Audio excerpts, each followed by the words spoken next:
India is called the land of yoga and yogis. अब क्योंकि योग की शुरुआत यहीं हुई थी, इसलिए इंडिया में हमेशा से ही अनेक योगियों ने योग और साधना यानी मेडिटेशन को अपनाया है। न जाने कितने ही लोग योग गुरु बने और अपनी शिक्षा को न सिर्फ इंडिया बल्कि विदेश में भी फैलाया। योग प्रैक्टिस उन चुनिंदा चीजों में से एक है जिनके लिए हमारे देश की तारीफ पूरी दुनिया में होती है और हमेशा होती रहेगी। ऐसा ही एक योगी, एक योग गुरु बिक्रम चौधरी इंडिया से अपनी योग की शिक्षा लेकर अमेरिका चला गया। वहां अपने नाम से योगा क्लासेस की शुरुआत की, Bikram yoga. When people come to my class first day, I tell them exactly on their face in front of everybody exactly what they are. उसकी वजह से वहां बहुत ही कम समय में बहुत लोगों को योग के फायदे भी महसूस होने शुरू हो गए, जिसके चलते बिक्रम योगा एक वर्ल्ड वाइड पॉपुलर ब्रांड बन गया। This is the story of the unholy yogi Bikram Choudhury. सुन, अपन लोमड़ी तो तेज है, होगा नहीं बातों में गुम। सुन, अपन कानों को खोल और तभी बड़ी बात है ये सुन। So what's the problem? आप सोच रहे होंगे कि ये कहानी इस चैनल पे क्या कर रही है। वेल, इसका जवाब आपको नेटफ्लिक्स की एक डॉक्यूमेंट्री फिल्म के नाम से ही मिल जाएगा, बिक्रम योगी गुरु प्रेडेटर। जी हाँ, ये नाम है एवा ऑर्नर की एक डॉक्यूमेंट्री फिल्म का, जो 2019 में नेटफ्लिक्स पर रिलीज हुई थी। During Miss Williams' training, Mr. Chowdhury, you repeatedly referred to women as bitches, correct? No, I don't know. सवाल फिर वही, क्यों और कैसे? आखिर कैसे एक बड़े योगी और सक्सेसफुल बिजनेसमैन को प्रेडेटर का टैग मिल गया, और क्यों सालों से वो यूएसए के लिए एक फ्यूजिटिव है? You've never really done yoga until you've done a Bikram class. Bikram was born in simple family in Calcutta in 1944 in India before independence. According to his own claims, उसने योग की शिक्षा योग गुरु विष्णु चरण घोष से ली। That he started when he was 5. Bikram ने हमेशा ये claim किया कि उसने अपने टीन ईयर्स में नेशनल इंडिया योगा चैंपियनशिप 3 साल तक लगातार जीती, और कुछ साल पहले आए नई इंफॉर्मेशन और इंटरव्यूज के चलते ये प्रूव हो चुका है कि बिक्रम का योगा चैंपियनशिप जीतने का क्लेम एक झूठ था, और योग गुरु विष्णु चरण घोष के यहाँ उसने ट्रेनिंग 18 साल की उम्र में शुरू की थी, ना कि 5। I mean, what a guy. Was he a liar or delusional or both?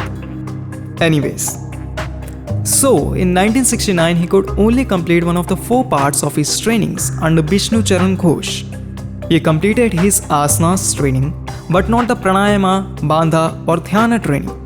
Wow, maybe the dhyan part could help him with his lies and delusion, but unfortunately he couldn't, as Mr. Ghosh died in 1970.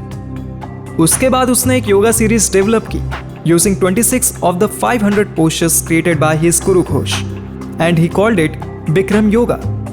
Oh, and yeah, Bikram Yoga को 40 degree Celsius पे ही perform किया जाना चाहिए, according to Bikram. The reason he gives is that it creates an environment that is closer to Indian climate. The rise. 1971 में Bikram USA चला गया और वहाँ लोगों को योगा ट्रेनिंग देना शुरू किया। He claims his first student in America was Elvis Presley. His second student was President Nixon. Then his next student was George Harrison, Shirley MacLaine, Barbra Streisand, Frank Sinatra, Quincy Jones. The list goes on and you'll get tired eventually. Who knows how much of it is true and how much is just normal Bikram talks. His students have said that he never treated the students in his class like people. Talking down, roasting them, insulting them was his normal. Women are bitches and whores. They're here for one thing, to spread their legs and make babies. He was saying this in front of the whole class of people? Yes, in front of 400 and some odd. इसके अलावा उसे ब्रैगार्ट यानी कि phaco भी कहा जाता था, simply because he used to always talk about how he made so much money when he came with nothing, and he used to boast about all the celebrities he had thought. खैर, उसकी public image कैसी भी हो, narcissistic या घमंडी, कुछ लोग उसे बिल्कुल पसंद नहीं करते थे, कुछ लोग उसे पसंद करते थे। कुछ सिर्फ उसकी योगा सीरीज और उससे होने वाले बेनिफिट्स के फैन थे। In the midst of all that, his Bikram Yoga Studio in Los Angeles was a roaring success. A lot of his students liked him. कुछ का तो मानना था कि बिक्रम की इंसल्टिंग और रूड तरीके की टीचिंग की वजह से उन्हें अपनी बॉडी को बेटर करने की मोटिवेशन मिली, like a much needed scolding. The self-made guru had a massive number of loyal fans really soon. His fame was always on an upward trajectory. Bikram yoga brand की एक्सपेंशन बहुत तेज थी। 1990s में बिक्रम ने अपना खुद का एक योगा टीचर ट्रेनिंग प्रोग्राम शुरू किया। 9 weeks of training and with that certificate, you will be eligible to start a Bikram Yoga Studio, a franchisee. और फिर दुनिया भर में ढेर सारे बिक्रम योगा स्टूडियोज खुलने लगे। अपनी फेक क्लेम्स के साथ साथ उसने सच में भी बहुत सारे सेलिब्रिटीज के साथ रियल योगा सेशंस लिए हैं।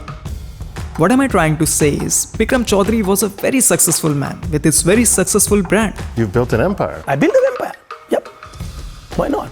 At its peak in 2006, Bikram yoga के दुनिया भर में 40 देशों में 1650 स्टूडियोज थे। 2011 में तो उसने योगा को भी कॉपीराइट प्रोटेक्टेड करने की कोशिश की। Make Bikram Yoga.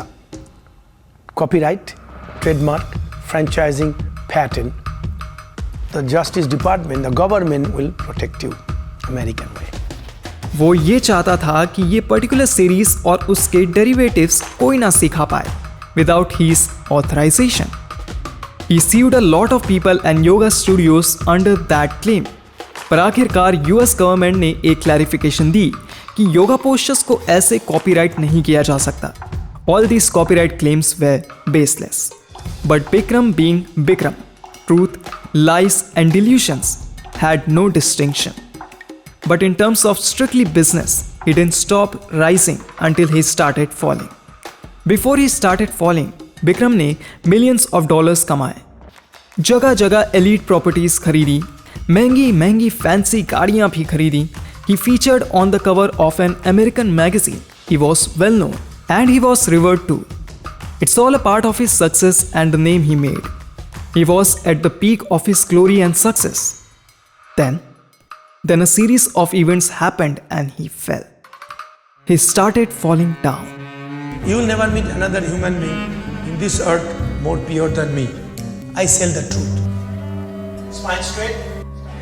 The fall. For Bikram, everything starting going downhill in 2011. उस समय बिक्रम की लीगल हेड थी मीनाक्षी जाफा बोर्ड। बिक्रम की एक क्लास में पांद्रा विलियम्स नाम की एक स्टूडेंट मौजूद थी। That day, he went on a homophobic rant to which Pandra questioned him. Bikram said, "We don't sell love her, bitch. Get that black bitch out of here.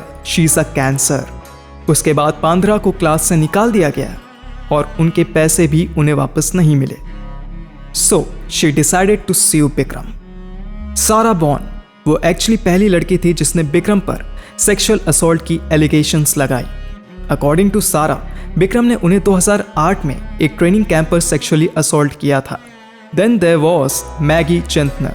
उन्होंने भी बिक्रम पर यह इल्ज़ाम लगाया था that he raped her twice and forced her into yoga positions. Sarah के बाद अब तक टोटल 5 लड़कियों ने बिक्रम पर सेक्सुअल हैरेसमेंट और रेप की कंप्लेंट की है। अपने जिस गुरु की वो इतनी इज्जत करती थी, दूर दूर से आती थी सिर्फ उससे योगा सीखने, कितने तरीकों से उसे एडमायर करती थी। We can't even imagine what these victims must have been through.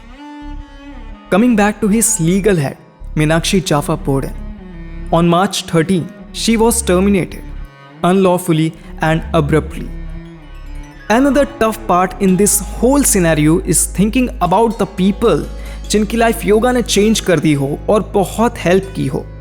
And years after worshipping this man who changed their life, they get to know about something really dark about that person. So, after he fired Jaffa Borden, she filed a case against him. And finally on January 25, 2016, she was awarded $9,24,500 in the case against Chaudhary by a jury, after the jury found out that Chaudhary acted with malice, oppression and fraud. अगले ही दिन jury ने Jafa Bowden को further $6.4 million भी award किए in punitive damages. On the run during 2015 and 2016 Vikram को सिर्फ sexual assaults, racism और discrimination के केसेस का सामना करना पड़ रहा था। उसी समय उसकी शादी भी टूट रही थी। वैसे तो कुछ लोगों का कहना है कि it was a way of protecting his wealth before USA decides to freeze it और एक्वायर इट। मई 2016 में चौधरी यूएसए से वापस इंडिया आ गया। यहाँ पर आकर भी योगा स्टूडियोज खोलने शुरू कर दिए। अक्टूबर 2016 में स्टेट वर्सेस विक्रम के केस सुनवाई में विक्रम के अटॉर्नी ने कोर्ट को यह कहा कि उनका क्लाइंट खुद को डिफेंड करने के लिए वापस यूएसए नहीं आएगा in any of the pending court cases. He is teaching yoga outside of USA without any difficulty and it doesn't look like he would be going back there any time soon, क्योंकि 2017 में Los Angeles police department ने विक्रम चौधरी के नाम का arrest warrant जारी कर दिया है। इतने इल्जाम लगाने के बावजूद मर्सिया, स्पेन, एकापुल्को, मैक्सिको में अभी भी विक्रम के टीचर ट्रेनिंग प्रोग्राम में लोग हिस्सा ले रहे हैं। अमेरिका में कुछ चीजें बदली हैं, जैसे विक्रम योगा को बदलकर फ्रेंचाइजेस ने अपने नाम हॉट योगा या कुछ और रख दिए हैं। Some people do still believe like he claims कि ये सब लड़कियां झूठ बोल रही हैं and he is not a rapist. He actually said stuff like why would I have to harass women? People spend $1 million for a drop of my sperm. Still just as delusional as when he used to claim that he is best friends with Elvis. Or when he claimed You can have marathon sex, 72 hours non-stop. the worst truth is that there's a guy जिसने Indian culture की सबसे खूबसूरत चीज का एक टुकड़ा ले जाकर उसे भी मैला कर दिया। His deeds, practically unpunished, still bother a lot of people who want justice. Does it bother you too? Or maybe you think there is still more to the story. Make sure to tell us in the comments. काली बातें आंचो भी खोया सच है, फंदो जालों में अंधे सालों से गुम, लुटी पड़ी इंसाफ की बाजारें हैं सुन, पूंजी है डर की खदानें तू सुन, क्या बोले तुझे कान में तोड़ के, जहर को शरबत बोल के, काटे नींद में वो पाल, फिर सुबह तैयार होके शहर घूमे टोपी बेचते। तो ना कोई सगा यहाँ पे जो दगा भी ना दे और ला दे नतीजे ना दबा के बातें, वो लगा के आग हुए गुम, 5 साल बाद बेची बाल्टी में पानी की बूंद। सुन अपन लोमड़ी तो तेज है, होगा नहीं बातों में गुम। सुन अपन कानों को खोल और तभी बड़ी बात है ये सुन सुन।